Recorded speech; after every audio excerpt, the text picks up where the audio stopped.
So it looks like for the second time in as many trips, South Carolina is going to claim a victory in Clemson's Death Valley the last Saturday in November. That is, if you listen to the folks that write over at The Athletic. What up, gang? Carolina Jackpot Time coming at you. It's Tuesday evening. I hope that you guys and gals are doing well today. Before we get into this, if you're new around here, stay true around here. Subscribe to the Carolina Jackpot channel, and also hit the thumbs up on this video if you enjoy this content. It really helps me out, and it doesn't cost you anything. So this is a very interesting article I came across today, and I'm going to link it down in the description box below. I actually pay like a couple of dollars a month to read the articles from The Athletic, so I think you can still read it even if you don't have a subscription to the actual Athletic site itself, if I link it down there for you. But Stuart Mandel, who writes over at The Athletic, has a host of 10-2 teams making the playoffs out of the SEC, and he has a playoff bracket broken down as how he thinks these teams are going to finish up the year. But he has LSU, Texas A&M, and South Carolina all finishing up the season at 9-3. So when I looked at that, I could deduce nothing but that he thinks that South Carolina is going to defeat the Clemson Tigers. Very interesting. And I believe it. I'm here for it. I've felt that way for several weeks now. And you know, the play that I've seen from Clemson on the field versus the play that I've seen from South Carolina on the field just affirms it. South Carolina looks like they just want it more right now. Not just in terms of the rivalry matchup. They just look like they are the hungrier team right now. Clemson looked like total crap a couple of weeks ago at home against Louisville. Comes back this past weekend, has a little doo-wop, feel-good victory on the road against Virginia Tech, a team that I told you guys was overrated coming into this year. And they were trying to play with a busted-up quarterback, a busted-up running back, and injuries all over the place, and other key positions as well. And Clemson's able to kind of lean on them a little bit in the second half and get a win over them. Whoop-de-doo. South Carolina goes on the road and actually beats a ranked team in Vanderbilt, who also beat Virginia Tech the first week of the season. So this playoff format that he comes up with is pretty interesting. But he has South Carolina projected to go to the Citrus Bowl to take on Illinois, which is that'd be an interesting matchup. That would pit the Gamecocks against former wide receiver coach Justin Stepp, who's working up there at Illinois right now for old Fat Bert. That'd be an interesting matchup for South Carolina. A different team, anyway, that are different than the kind of the norm that we usually end up playing in these bowl games. A lot of times we end up playing some ACC team. So this is something a little bit different here. He has A&M in the ReliaQuest Bowl playing Iowa, and they have LSU in the Gator Bowl taking on SMU. So he thinks SMU is not going to make it to the ACC championship game. This is the way he's got this broken down. So in terms of the playoff, Boise State at number 12. They are the group of 5 highest-ranked team and the Mountain West Conference champ. They would take on the number 5 seed, Oregon, who he has there. He has the number 11 seed being being Ole Miss. They're going to take on the number 6 seed, which is Penn State. The number 10 seed he has is Indiana, will take on the number 7 seed, which is Georgia. The number 8 seed he has is Texas. They will take on the number 9 seed, Notre Dame. And then in terms of your conference champions, he's got Ohio State winning the Big Ten, the overall number 1 seed. As the number 2 seed, he has Alabama winning the SEC championship game. What we saw from Saturday night, I mean, it's kind of hard to argue that. I would think that the next best team in the SEC right now is Texas, but, I mean, they kind of got some holes too. I don't know. I don't know if Alabama plays up to its potential, if all of their talent plays at a high level. I think they probably are the best team in the SEC. He has Miami in at number 3 as the ACC champ. I don't know about that. It's kind of hard to look. All Miami's got to do is win out, and they'll be in the ACC championship game. They take on Wake Forest and Syracuse. I mean, the likelihood of them losing to either one of those guys after they already dropped the game to Georgia Tech, I think is pretty scarce, but it's possible.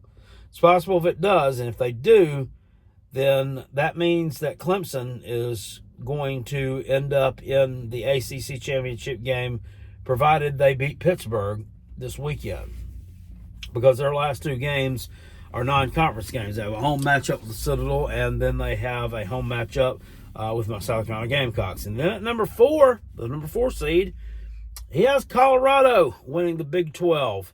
So he has BYU faltering down the stretch, I guess, and he has Colorado sneaking in there. BYU has a sneaky game coming up this weekend against Kansas. And as I told you about Kansas, they were my dark horse pick to win the Big 12. I don't know what happened to them. The team just kind of had some close losses early on. They kind of went off the rails a little bit. You know, they had a loss to UNLV at home. They had, I think it was a loss to Illinois. Things just kind of started to hit a tailspin really early for Kansas. They've kind of bounced back a little bit, and we saw them take down Iowa State. Was it? No. Who did they take down? They did take down Iowa State this past Saturday. So Iowa State is no longer unbeaten. Now, could they take down potentially BYU? I think that they could, because BYU got saved on Saturday night, and I'm not talking about in a religious sense. They got saved by a terrible call from some officials that gave them the ball game against Utah. They gave them the Holy War. The Holy War is meant to be taken. It's meant to be won. It's not meant to be gifted. They gifted the Holy War to BYU. So he has Colorado here. I mean, I don't know. I can't say that I agree with him. I can't say that I disagree with him. I'm not sold that Colorado is going to beat Utah this weekend. Utah is sitting here at 4-5. There's still an outside chance they could make a bowl game. Now, one of their key players is injured and is going to miss this game. But look, they have dealt with injuries for years. I mean, they hadn't had a starting quarterback. What's the guy's name? Cam Rising. I mean, we've been waiting since 2021 for this guy to start again. I mean, every weekend since, I think, damn November of 2021, we've been waiting on Cam Rising. Cam Rising coming back next week. Cam Rising's going to come back. I don't think that Cam Rising's even a person.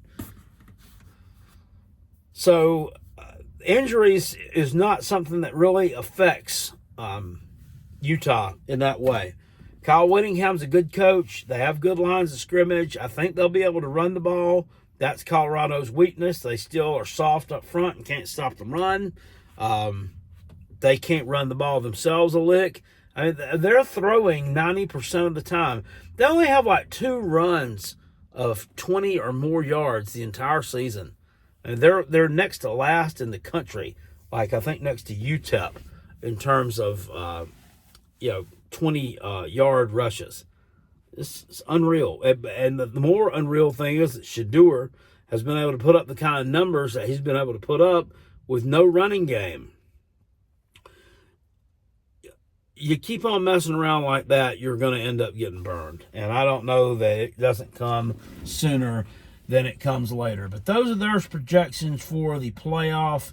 And they also have South Carolina, of course, finishing 9-3, winning out and beating Clemson. I don't know. There's a lot of expectations right now being put on this team. And it's really uncharted waters for a lot of these players. They've not dealt with this kind of publicity. They've not dealt with this kind of praise, I guess would be the best word, laurels. I'm not going to say fucking flowers, because I don't do that. Don't give me your flowers. I'm not going to say that, but they're not used to this. Coach Shane Beamer today in his press conference did say, he was asked about this. How are they handling the success? And he said they're just going to work. They're just going to work, and there's bigger goals out there, and they're staying focused on them. Sounds like a good coach speak answer to me. Anyway, that's about all I got to say about that, guys. That's the playoff projection thing from The Athletic. Now, the real playoff ranking will be out tonight, and I'm interested to see where South Carolina winds up on that thing. I'm thinking they probably end up somewhere between 18 and 20. That's just my guess. And, wow, it'll be the first time that we've been ranked ever. And that thing, well, it's never been a 25. It's always just been 4 teams. So, they're right. Well, they did rank all 25 of them, I think. I can't remember. I can't remember if we ranked all 25 when they were revealing the 4 teams every week or not. Never really watched them all that much, because it never has mattered before. But it certainly does matter now, or it's starting to get closer to mattering. Anyway, that's about all I got to say, guys. I'm going to head to the house. I got to put together there's something that I ordered off of Amazon that kind of has a little plastic blade on it, and it like sweeps your yard, and it throws your leaves into this big contraption, and you can take them off and haul them somewhere and dump them, and then you can go across it again, because we got a very leafy yard, and they're really starting to fall in mass right now. That's just we got a little bit of a cold snap, so I got to go do that. And there's some college football on tonight. It's at Western Michigan and Bowling Green, and then we've got Ball State and Buffalo. I'm there.